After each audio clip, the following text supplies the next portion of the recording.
आध्यात्मिक आत्म साक्षात्कार के सफ़र में आपका स्वागत है। कैसे हैं आप सब? आशा करती हूँ कान्हा जी की कृपा से खूब खुश होंगे, खूब मज़े में होंगे। आज हम समझेंगे भगवान की परिभाषा क्या है, कैसे डिफाइन करेंगे भगवान को। इसके लिए शास्त्रों में बहुत सुंदर वर्णन है। पहली परिभाषा है, भगवान प्रत्येक चीज़ का स्रोत हैं। कोई चीज़ निकली कहाँ से है? अगर पीछे पीछे पीछे जाते जाएं तो अंत में भगवान ही मिलेंगे।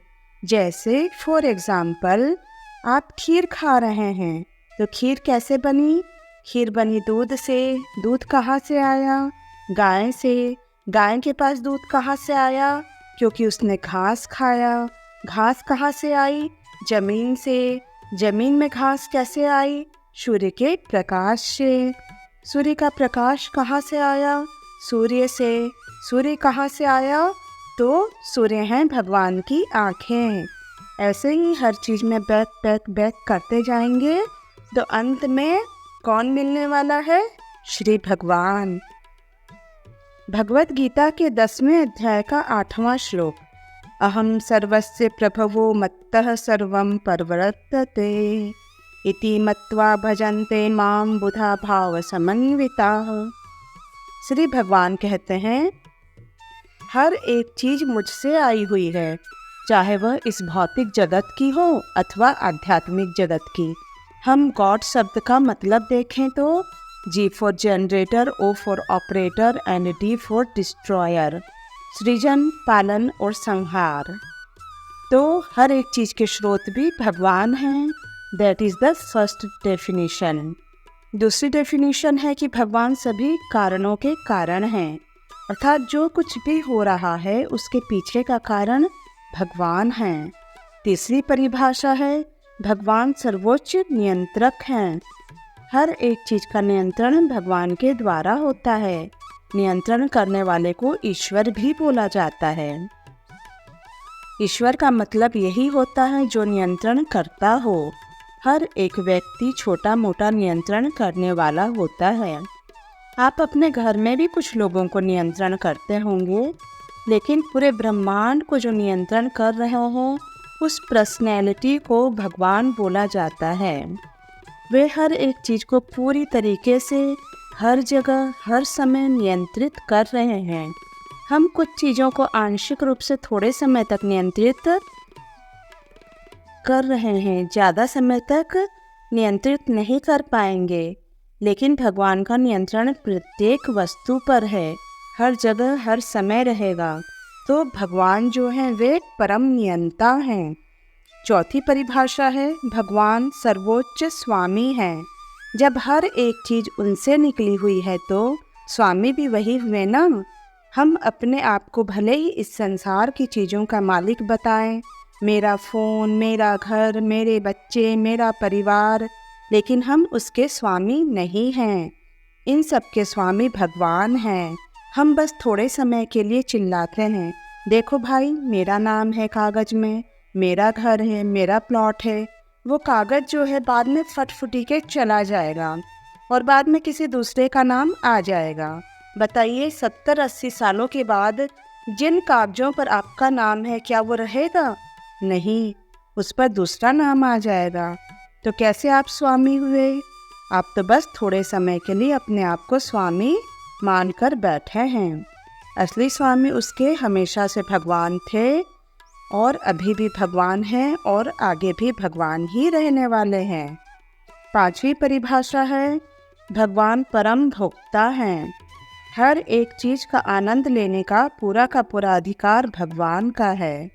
छठी परिभाषा है, भगवान सर्वज्ञ हैं। भगवान परमात्मा के रूप में प्रत्येक हृदय में व्याप्त हैं, चाहे वह पशु हो, पक्षी हो, कोई व्यक्ति हो। भगवान परमात्मा के रूप में प्रत्येक जीव में सिर्फ व्याप्त ही नहीं है, बल्कि साथ साथ वे यह भी जानते हैं कि वह व्यक्ति क्या सोच रहा है, क्या कर रहा है। वे हर एक चीज़ को जानने वाले हैं। बहुत ही प्रकांड मुनि हुए पराशर मुनि, उन्होंने भगवान शब्द की परिभाषा दी। जैसे हमने देखा, प्रत्येक वस्तु के स्रोत, सर्वोच्च नियंता, सर्वोच्च स्वामी, सर्वोच्च भोक्ता, सभी कारणों के कारण। पराशर मुनि जो व्यास देव जी के पिता भी थे, उन्होंने विष्णु पुराण में भगवान शब्द की परिभाषा दी है।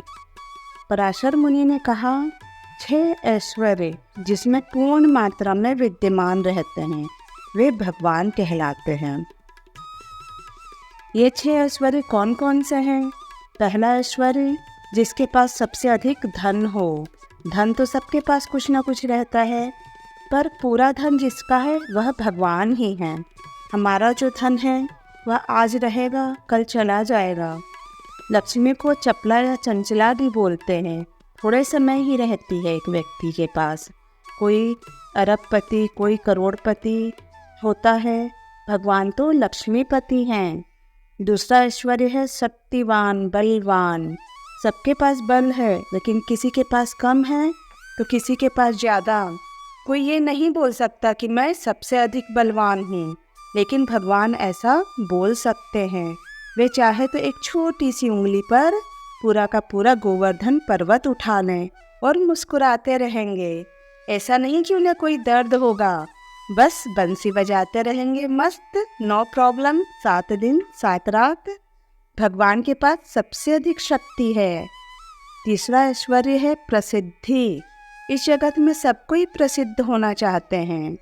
किसी को 1000 लोग जानते हैं, किसी को लाखों लोग जानते हैं, तो किसी को 100-200 लोग ही जानते हैं। क्या ये लोग हमेशा जानेंगे?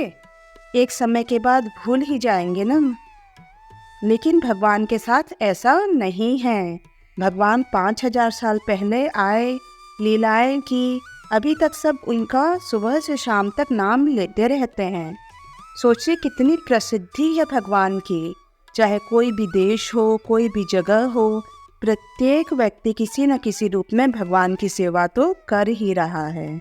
सोचिए कितने पॉपुलर हैं भगवान। चौथा ऐश्वर्य है सौंदर्य। भगवान के बारे में वर्णन आता है कि इस जगत में जो सबसे सुंदर व्यक्ति है उसका नाम है कामदेव। कामदेव जब भगवान का दर्शन करते हैं तो चक्कर खाकर गिर पड़ते हैं। तो ये है भगवान की सुंदरता।